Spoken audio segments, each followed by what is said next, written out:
केन्दुझर दुर्गा पूजार महानवमी रे नवदुर्गा बेसरे 9 कुमारी को नियारा पूजार्चना माँ दुर्गे दुर्गति नासिनी माँ ए धरापृष्ठ अवतरण कर माँ को करुणा लाभ करने केन्दुझर जिलार विभिन्न पूजा मंडप में भक्तर बेस गहली लगी रही। केन्दुझर जिलार न्यू कॉलोनी डेवलपमेंट पूजा मंडप में 9 दिन धरी माँ पूजा चलता बेले आज नवमी माँ निकट में नवदुर्गा रूप में पूजा पाँच नवकुमारी।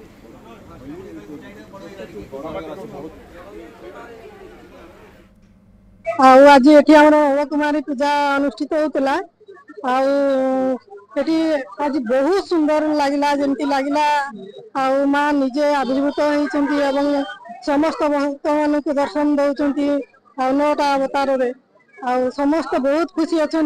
जो नवदुर्गा नवकुमारी माँ जो पूजा हुई ये विधिवत पूजा करा जाए। माँ 9टा रूप को पूजा करा जाता है। प्रथम नवम पर्यंत सिद्धिदात्री पर्यंत पूजा होता है। तो प्रत्येक मनुष्य ये नवरात्र पूजा माँ नवकुमारी पूजा करी माँ आशीर्वाद को पलाभ नहीं था।